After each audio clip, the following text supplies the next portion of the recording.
मार्च 2013 DMK नेता M Karunanidhi के छोटे बेटे एम के स्टालिन यूपीए से गठबंधन तोड़ना चाहते थे, जबकि दूसरे बेटे एम के अलागिरी गठबंधन में रहना चाहते थे। करुणानिधि छोटे बेटे के साथ थे, इसलिए उन्होंने अलागिरी समेत पार्टी के सभी मंत्रियों को केंद्रीय मंत्रिमंडल से इस्तीफा देने के लिए कहा, लेकिन अलागिरी ने कई दिनों तक मंत्री पद से इस्तीफा नहीं दिया, यहाँ तक कि वो पार्टी की अहम बैठकों में भी शामिल नहीं हुए। 2014 लोकसभा चुनाव से पहले करुणानिधि ने मीडिया को बताया, 24 जनवरी 2014 को मैं अपने कमरे में था, तभी वहाँ मेरा बड़ा बेटा एम के अलागिरी आता है। वो छोटे भाई स्टालिन को लेकर मुझसे बात करने लगा और चिल्लाते हुए उसने कहा कि स्टालिन 3 या 4 महीने में मर जाएगा। क्या कोई पिता ऐसे शब्द सुनना सहन कर सकता है? और अगले ही दिन 25 जनवरी की दोपहर तक अलागिरी को पार्टी से निकाल दिया गया। पिता करुणानिधि के इस फैसले ने छोटे बेटे स्टालिन की सबसे बड़ी अड़चन को खत्म किया। करुणानिधि के बाद एम के स्टालिन ने पार्टी की कमान संभाली और वो राज्य के मुख्यमंत्री भी बने। नमस्कार, मैं शिवम परिवार सीरीज के इस एपिसोड में कहानी करुणानिधि परिवार की। एम करुणानिधि का जन्म चेन्नई से करीब 300 किलोमीटर दूर तिरुवल्लई गांव में 3 जून 1924 को एक गरीब परिवार में हुआ। पत्रकार वासंती अपनी किताब करुणानिधि द डेफिनेटिव बायोग्राफी में लिखती हैं कि 14 साल की उम्र में करुणानिधि 8वीं कक्षा की पढ़ाई छोड़कर कोयम्बटूर चले गए, जहां उन्होंने थिएटर के लिए स्क्रिप्ट लिखना शुरू की। इसी समय वो पेरियार के आत्मसम्मान और हिंदी विरोधी आंदोलन से जुड़े। जहां पेरियार और अन्नादुरई की नजर करुणानिधि पर पड़ी, उनका रुझान राजनीति की तरफ बढ़ने लगा। साल 1944 के आसपास करुणानिधि को सीएम जयरामन की बहन पद्मावती से प्यार हो गया।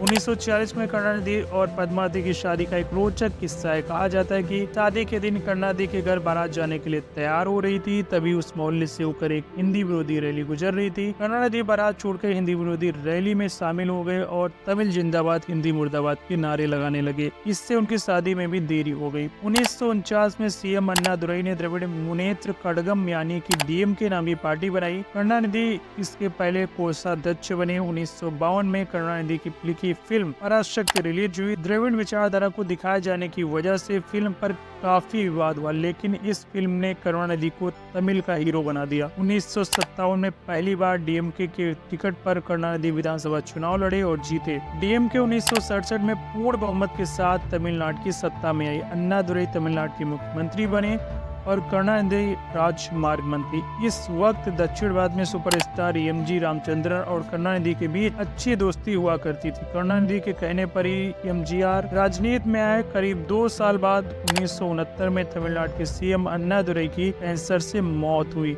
डीएमके नेता एमजीआर की मदद से करुणानिधि तमाम सीनियर नेताओं को साइड करके राज्य के सीएम बने। वही 1972 तक एमजीआर तेजी से लोगों के बीच लोकप्रिय हो रहे थे। उनकी बढ़ती लोकप्रियता से करुणानिधि परेशान थे, इसलिए एमजीआर को टक्कर देने के लिए करुणानिधि ने अपने बेटे एम के मुत्तू को बॉलीवुड में लॉन्च किया। उन्होंने एमजीआर को कमजोर करने की भी काफी कोशिश की। आखिर में एमजीआर ने करुणानिधि से बढ़ते राजनीतिक मतभेद की वजह से डीएमके से अलग होकर एक नई पार्टी आई डीएमके बनाई। एमजीआर की पार्टी छोड़ती डीएमके पर करुणानिधि की पकड़ और मजबूत हुई। करुणानिधि की पहली पत्नी 1948 में अचानक बीमार हुई और उनका निधन हो गया। इसके 4 साल बाद परिवार वालों ने दयालु अम्मल नाम की एक लड़की से उनकी दूसरी शादी करा दी। अम्मल और करुणानिधि के 3 बेटे एम के अलागिरी, एम के स्टालिन, एम के थामिजास रास और एक बेटी सेल्वी है। वहीं 1960 के दशक में करुणानिधि ने कन्नड़ डांसर राजथी से तीसरी शादी की, जिससे उनकी एक बेटी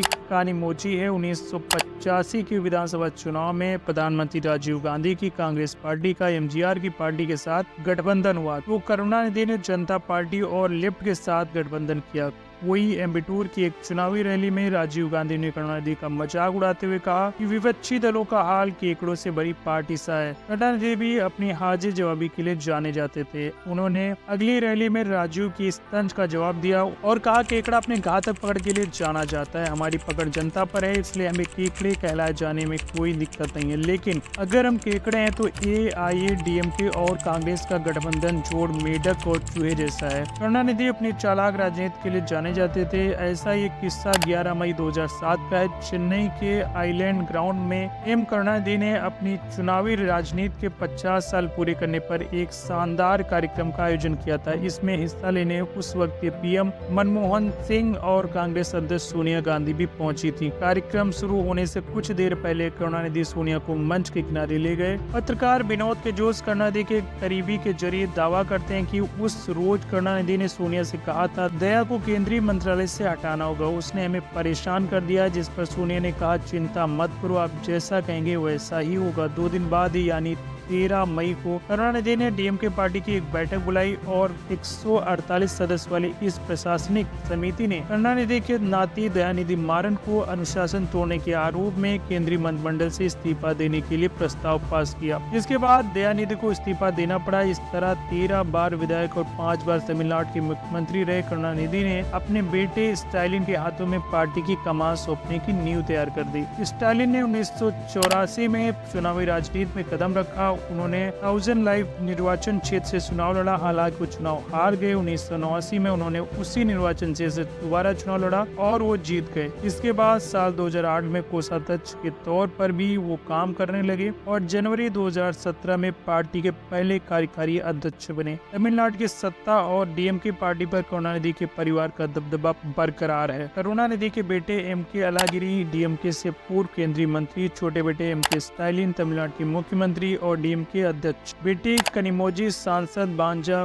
मुराशोली मारन पूर्व केंद्रीय मंत्री, नाती दयानिधि मारन पूर्व केंद्रीय मंत्री, एमके स्टालिन का बेटा उदयनिधि तमिलनाडु सरकार में मंत्री और डीएमके नेता और एमके स्टालिन के दामाद वी तवारेशन डीएमके नेता हैं। करुणानिधि के कई बयान भी चर्चाओं में रहे। एक बार उन्होंने भगवान श्री राम के वजूद पर ही सवाल उठाए थे।